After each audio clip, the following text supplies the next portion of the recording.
சற்று முன் வெளியான முக்கிய அறிவிப்பின்படி காவிரி டெல்டாவில் சம்பா சாகுபடி சரிந்தது. என்ன காரணம் தெரியுமா? செய்தியை முழுமையாக கேட்கறதுக்கு முன்னாடி நம்ம சேனலை சப்ஸ்கிரைப் பண்ணலாம். சப்ஸ்கிரைப் பண்ணிக்கோங்க. மறக்காம பெல் பட்டனை கிளிக் பண்ணிக்கோங்க. அப்போ தான் நம்மளுடைய அப்டேட்டட் நியூஸ் உங்களுக்கு உடனுக்குடன் வந்து சேரும். காவிரி டெல்டா பகுதியில் இந்த ஆண்டு சம்பா பருவத்தில் நெல் சாகுபடி கடந்த ஆண்டை விட கணிசமாக குறைந்துள்ளது. செப்டம்பர் 2025 இறுதியில் செய்யப்பட்ட ஆய்வின்படி விவசாயிகள் மற்றும் அதிகாரிகள் இந்த நிலைக்கு பல காரணங்களை கூறுகின்றனர். முக்கியமாக இந்த ஆண்டு பிப்ரவரி முதல் ஏப்ரல் வரை பெய்த பருவம் தவறிய மழையால் குறுகிய கால குறுவை பருவத்தில் தாமதமாக விதைப்பு செய்யப்பட்டது. இந்த தாமதமான குறுவை அறுவடை சம்பா விதைப்பை பாதித்துள்ளது. இதன் விளைவாக கடந்த ஆண்டு 3.2 லட்சம் ஏக்கராக இருந்த சம்பா சாகுபடி இந்த ஆண்டு சுமார் 1 லட்சம் ஏக்கராக குறைந்துள்ளது. இருப்பினும் அதிகாரிகள் மற்றும் விவசாயிகள் தாளடி பருவத்தில் இந்த பற்றாக்குறையை ஈடு செய்து வழக்கமான 12 முதல் 13 லட்சம் ஏக்கர் சாகுபடி இலக்கை அடைவோம் என்று நம்பிக்கை தெரிவித்துள்ளனர்.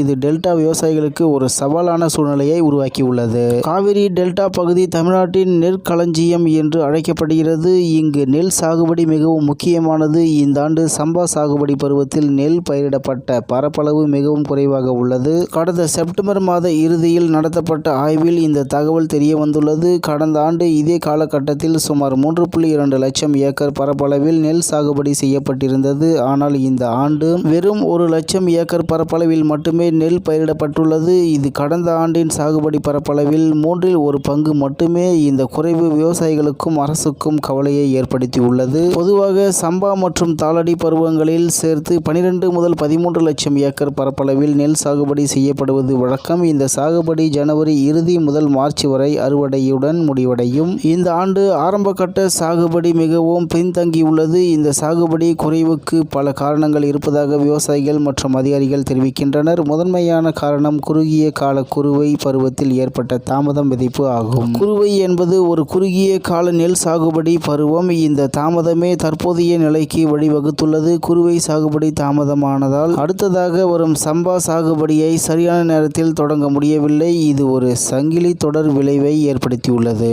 அதன்படி இந்த ஆண்டு பிப்ரவரி முதல் ஏப்ரல் வரை பெய்த பருவம் தவறிய மழைதான் இந்த தாமதத்திற்கு முக்கிய காரணம். இந்த மழை பொழிவு அப்பகுதியில் பயிரிடப்பட்ட பருத்தி பயிர்களை பெரிதும் பாதித்தது. பருத்தி பயிர்கள் சேதமடைந்தால் விவசாயிகள் வேறு வழியின்றி தாமதமாக குறுவை சாகுபடிக்கு செல்ல வேண்டியிருந்தது. இதுகுறித்து திருவாரூர் மாவட்ட நன்னிலத்தை சேர்ந்த மூத்த விவசாயி வி ரவிச்சந்திரன் கூறுகையில், இந்த ஆண்டு பிப்ரவரி முதல் ஏப்ரல் மாதங்களில் பெய்த பருவம் தவறிய மழை அப்பகுதியில் உள்ள பருத்தி பயிரை பாதித்தது. இதன் விளைவாக பாதிக்கப்பட்ட விவசாயிகள் தாமதமாக விதைக்க வேண்டியிருந்தது என்றார் என்று தகவல் வெளியாகி உள்ளது என்பது குறிப்பிடத்தக்கது.